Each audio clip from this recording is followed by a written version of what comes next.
Stand Up Diaries with Michelle Christine. Hello and welcome to Stand Up Diaries, entry 173. And as you can tell, excuse me, my voice is getting a little tiny bit hoarse. And the reason for that is that I'm in Edinburgh, Scotland. I'm in a flat right now, sleeping on this sofa bed in Andrew Ferguson's living room. And every single night since August the 4th, I have been on stage doing a 50-minute one-woman show, a blend between storytelling and stand-up. And as the days go on, my voice gets a little bit more hoarse. So that's show business, baby. I have been drinking green tea with lemon sometimes. I've had like some throat lozenges. I try to do like exercises like but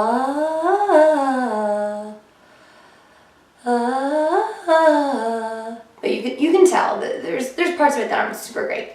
I'm dressed up like a Mountie. Do you see this? I'll stand up just a little bit.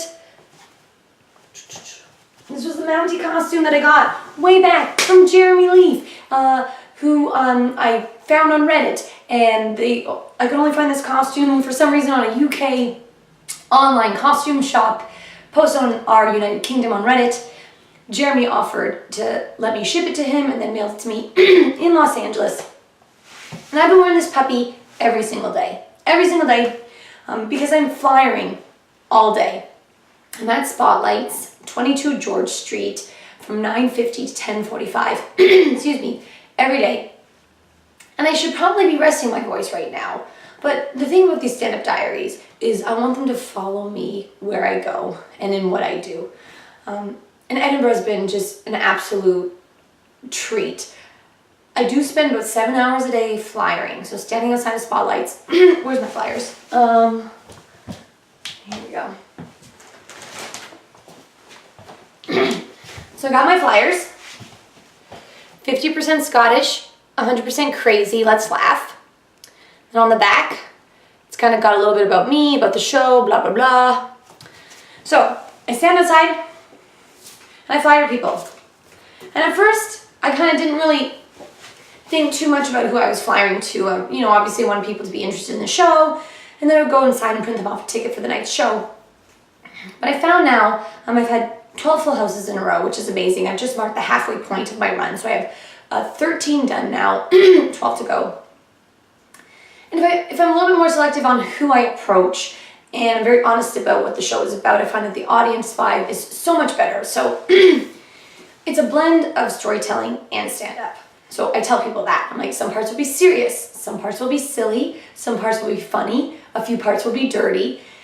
And I even told a guy that once, and then he was on board until I said the dirty part, and he's like, oh yeah, well, the other day I took my wife to a show, and they were talking about like sticking fingers up people's butts, and that was just so off-putting. And I was like, oh, this will not be the show for you. So it's kind of good because I'm not like so desperate that I want people that aren't going to have a good time, because the more people in the audience that are having fun, the more fun it is for me and for everybody else.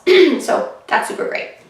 What's also cool is on the back of these flyers has my my Facebook name, my Twitter, and like what you do to look me up on YouTube. And so after the show, I'll look at my Twitter, and then there'll be people that have tweeted that they're having a great time, or someone's like, I just saw one of the best acts of the Fringe this year. And obviously comedy's subjective, so not everyone's going to feel that way, but just to know that someone has felt that way has been, such an overwhelmingly positive thing for me, because coming here, I didn't know what to expect.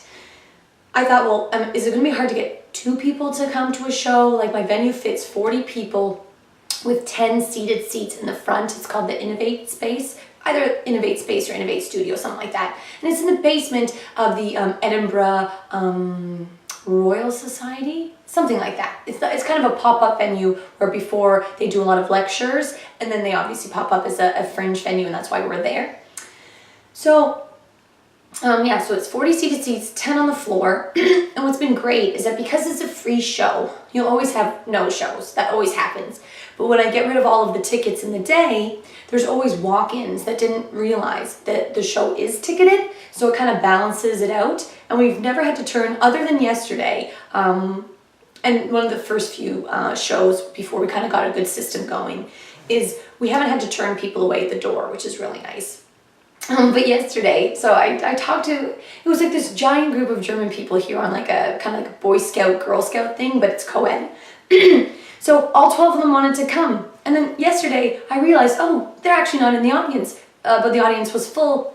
And then when I went upstairs after, they had all come late. And it's a very small space, very intimate. So when people come late, it is quite a distraction to the show. So they had come really late, and they ended up just buying 12 tickets to tonight's show, which is great because then I'm going in knowing that I have 12 already sold at the door. And then there's also an allocation at the Ed Fringe box office. So there's allocations at Spotlights for tickets and on the Fringe website and box office. So there's two different places you can buy tickets. 13 of 15 are already gone at the Fringe box office, and then I have 35, excuse me, that I give away at the Spotlight's door. So that's kind of how it works. And yeah, I mean, everyone's here for the Fringe. There's so many people here. I mean, some locals aren't as in love with it because it creates a lot of traffic on the roads, on the street, you know, streets closed down.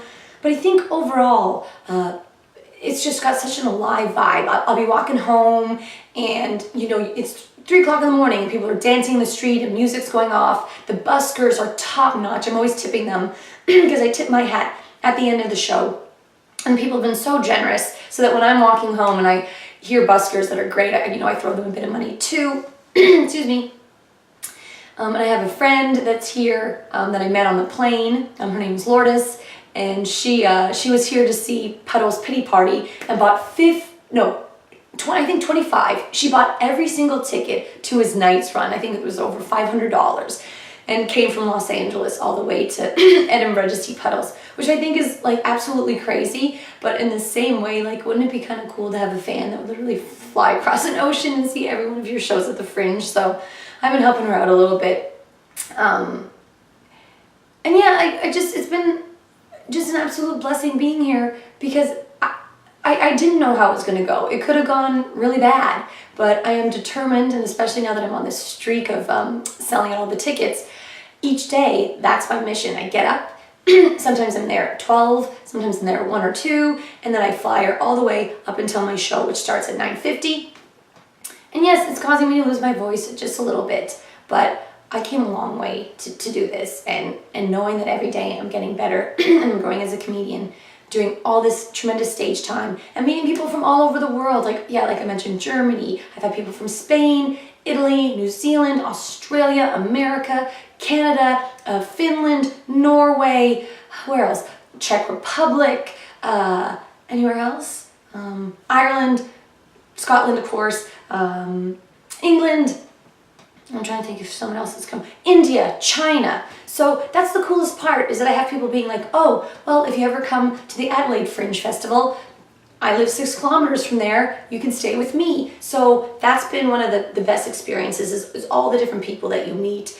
I've met so many people doing board game meetups, walks. I've gone up Arthur's Seat a few times with a really cool walking group that's here. So I've had lots of exercise. I do go out for a drink or two after each show, but why not? You kind of have to come down a little bit after you perform. And I've stayed for free, which is great.